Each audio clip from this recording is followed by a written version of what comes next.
They say that most people are still living and being taken care of by their parents. I want to get y'all thoughts on this. Make sure y'all hit a like for the algorithm, subscribe to the channel with turn on your notifications. We doing a live stream on the Patreon this weekend. We just did one on Wednesday. Let's get it popping. All right, welcome back. Adulting, it's always been tough. But with the rising cost of living, you've got more Americans who are apparently grown up turning to their parents for financial help. Hey, it's great help if you can get it. According to the latest annual report from savings.com, half of all U.S. parents with kids over the age of 18 support their kid financially. And that. Let me read that again. Half of all parents who financially support their children above the age of 18. It's up to 50% from 2023, 45% in 2023, 47% in 2024, and 50% of all parents are supporting their children that are above the age of 18. All right? Is a 3-year high. And some parents are shelling out $1,500 every month. CBS News contributor Javier David joins me now. He's the business editor for the Dallas Morning News. Javier, I'm curious if I can offer myself up for adoption as an adult. But what specific costs are parents covering these days? Yeah, you and me both. So in a number of instances, parents are, again, the bank of mom and dad tends to stay open well after college graduation. In a number of instances, they're paying for all sorts of costs: rent, food, cell phones, car payments, down payment for housing. And in the interest of full disclosure, my own mother helped me pay for my first apartment. So, that there's that. And it's not just the ultra wealthy. This whole conversation was kind of amplified last month by this widely circulated New York Magazine article that talked about parent money. And you think it's only the rich, but it's a lot of working class parents that are helping as well. Yeah, and we should be clear that, economically, Gen Z is facing a much more difficult landscape than Gen X or baby boomers. And then culturally, too, some Latin American families always keep everybody close and support each other. But this survey found that parents of Gen Z adults are receiving the most help. So what does that tell us?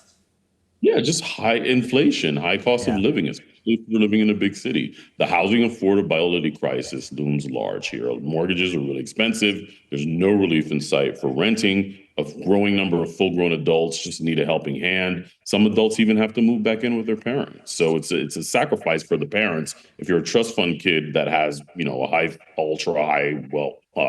high net worth parent, great, but a lot of people don't have that privilege. Yeah, and as you were noting, this is more about working class folks who are just trying to help their own offspring, right? Part of the deal, part of the responsibility. But inflation is something impacting everyone. So is there a sense that this will or can continue forever? Because at some point, maybe when you turn 40, the bank of mom and dad has to close.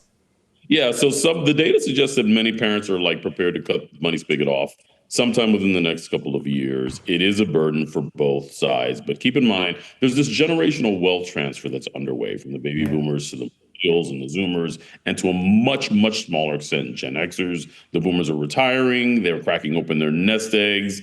There's some of that's going to feed the baby birds, but they have to keep in mind that I need money to live for myself as well for who knows how many years. There's a very real possibility that I'm not going to get help from my kids. I got to keep those sorts of concerns front and center as well. And let's not forget, Javier, parents also need to be cared for in their later years. So strategically, it makes sense to take care of your kids so that they can eventually take care of you, right? That's a crazy proposition, honestly. I think that that's a crazy proposition. I hate when people say that they have kids so that they can be taken care of in their older age. Because a lot of guys are son husbands. A lot of women say that I don't need no man because they then have a son that basically replaces him, and they feed into that nonsense. And so I'm not a fan of it, but I am a fan of group economics. I think that group economics can be one of the most powerful things that a person could leverage, or that a group of people could leverage, and it could be incredibly beneficial to everybody. What do I mean by group economics? I mean, why are y'all so gung-ho and so quick to try to leave the nest, or so quick to try to put your kids out on the streets when they're just getting themselves settled? And it doesn't mean that they shouldn't allow for kids to be able to make the mistakes in a controlled environment. But I think that one of the biggest problems in the black community personally is that they so willing to put their kids out on the street before they're ready. Because you're so busy trying to get to Tulum, or you're so busy trying to get an egg, or trying to get somebody in your house, and you want to have some loud sex or something like that because you don't want your kids to be in there, and you so ready to be an empty nester. Oh, I can't wait to be an empty nester. That's the biggest mistake that people ever make. And that also, let me say this, it also shows me that I don't think that you really love your kids the way that you say you do. I don't think you really love them the way that you say you do. You want to hurry up and get them out the house and get them kicked out, and that's because you ain't really checking for them like that. I think that people are finessing, trying to act like they love their kids the way that they say they do. I think that the most empowering thing that a person could do is to give them a sense of responsibility, let them feel in a controlled environment, and also let them stick around and stay as long as they want to. I don't think it's an age. I do not think it's an age. I don't. Especially for our little girls. Our little girls don't need to be out there by themselves. Our little girls don't need to be out there making bad mistakes, getting all of them student loans. They don't need to be out here in these indoctrination camps being influenced by the world. Stay home. For what? You know what the best pressure is? No pressure. Because no pressure as far as the need for you to keep a house over your head versus pressure for you to be a productive human being and actually do the things that's right in society is the best opportunity for people ever. And you know what? I got to give a lot of credit to the Arab community. The Arab community, boy, if they don't if they don't practice group economics, I don't know no community that practice group economics better than the Arab and the Chaldean community. And we got the biggest Arab and Chaldean community in the United States of America over in Dearborn, Michigan, which is right up the street. And they live with each other. They build houses together. They built they kids' houses right next to them. They allow for them, don't force them. They allow for them to have a job, and they don't never be going unemployed. They create jobs for themselves. They give opportunity. They teach them how to manage their different businesses just in case they ever want to take over or if they want to pass the business on to them and all of this stuff. And they love having their people around them. Anton, would you let your son stay home? Absolutely, I would. What would I need to force him out the house for? That don't mean that I'm gonna take his freedom. It doesn't mean that he wouldn't be able to do whatever it is that he needed to do, but it would give him an opportunity to be able to save some money, stack some cash, and he could just keep stacking. Hey, listen, my brothers moved back in with us. Both of my older, and I told y'all this before, both of my older brothers moved back in, and they 6 and 7 years older than me, so I was still in middle school, high school, when my brothers had moved back in, and we all just was cramped up. We was partying, having a good time, arguing, fighting, but my mom and my dad said, hey, I want y'all to save for a house. Whatever it was that you was anticipating paying for a mortgage or paying for rent, I want y'all to just stack that and save it. And then eventually they had way more than 20%, and they bought their house almost cash. And then they pulled their resources. This is how much we practice group economics. They pulled their resources, and then they bought a house together. So my two older brothers wound up buying a big enough house for them to both move their families into. And then eventually, once they bought that house together and they got even more stable, because they had stayed with my mom and my dad and we all had moved together, once they become more stable, then they broke out separately and then they bought their own houses cash. And so one kept the original house, the other one then split it up, and they said, all right, so listen, take this amount of the equity and then we're going to buy you a house. And we just continue to buy and practice group economics. But what's the point of separating? What's the point of separating? I don't understand. What are you going to do that you can't already do? You going to move out, be struggling, and need a roommate anyway. You're going to move out, be struggling, and you're going to need a roommate anyway. But for whatever reason, we don't practice group economics, which forces us to take out more loans. It forces us to do more financing. It forces us to try to keep up with the Joneses. We're so busy trying to impress these women. And let me tell you another reason why it's so stupid for y'all to hurry up and try to move out so you can impress women.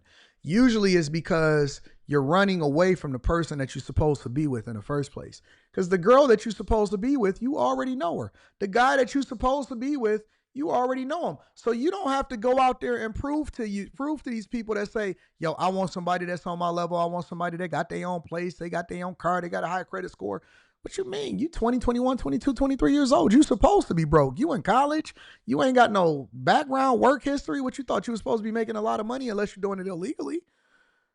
So the person that you with understands who you are and they understand the direction that you're going in and they know that you got good work ethic and they know that it's a process. So they're not forcing you or trying to put you in this position to where you already built up and you already demand and you try to impress her. No, they like, no, that person is a good person. They God-fearing, they got good work ethic, and they love family. They love me and they love my family. And so they're going to pour into me and I'm going to pour into them. And we just gonna grind and we gonna hustle and we gonna get it together because I'm okay with staying with you when you ain't got nothing. I'm okay staying in this basement because we got Netflix on TV and we gonna go to bed together and we gonna get up and we gonna grind together. So you ain't gotta impress nobody. You so busy working and building and she buying into your vision and you executing and she pouring into you and she grinding and she hustling and y'all got this good community of people and y'all running it up and y'all being successful. That's what success looks like. But we so busy trying to impress people that don't even care about us, and you more concerned about what you're going to pay for dinner. Man, we can order a pizza and have a good time. We could put a picnic together and go to the park. We could, listen, this is what happened at my job today, but look, I want to work on this business. And then she'd be like, let me do something. Let me do the bookkeeping. I can help you. That's what building a community looks like. It's not about, oh, what do you bring to the table? And, oh, man, he better have this. Or I don't want no man staying with his mama. Why? He's saving on rent because he buying a house soon. In 3 years, he going to pay cash for his house. What you talking about? The trips come later. Or we could just take a road trip together and we not even going to spend $500 on a road trip. Because we going to be staying at the motel, hotel, Holiday Inn. Say what? Well, some of the most fun times are going to be on that road trip. Listen, man, as long as we got a good tank of gas, we're going to get us a hotel room for the night. This is a 2-day vacation, baby. And we ain't even going to spend $200. 2-day vacation. That's less than $200. Tank full of gas, got us a hotel room. We're going to spend the whole day because we're going to leave early on Friday, and then we're going to get back late Saturday night. We only going to do 1 day in the hotel, and we ain't even going to spend no time in the hotel. We gone, baby.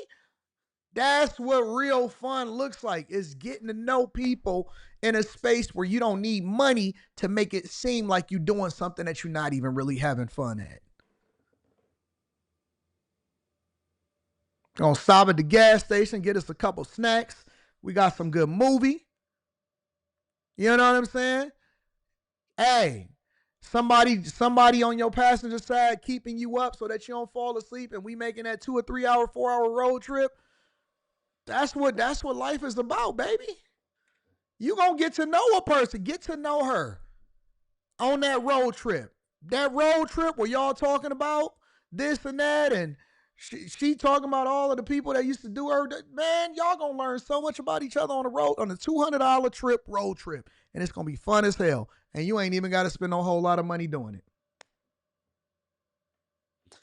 Guy Kimball he said, your kids will be living in the basement until they're 40, Anton. No. My kids is going to be living on my property, and I'm building the house that I'm building my child and it's actually the guest house. It's like a guest house / extra house.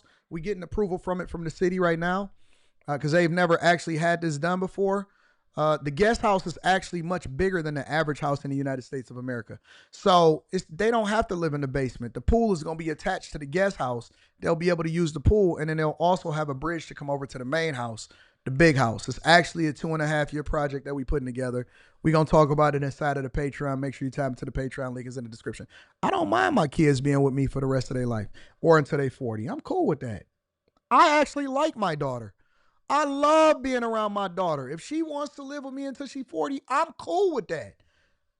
I'm cool with that. I ain't got no problem with that. You look at that as a bad thing. I look at it as a blessing. The fact that my kid wants to be around me as long as possible, that's a blessing. That's a blessing. Oh, Anton, you going to be living, and your kid's going to be living in the bed. Okay. Well, let me make it comfortable for him. Let me make it comfortable for him. For whatever reason, y'all think it's an insult. I look at it as a blessing. I look at it as a blessing. I love my daughter.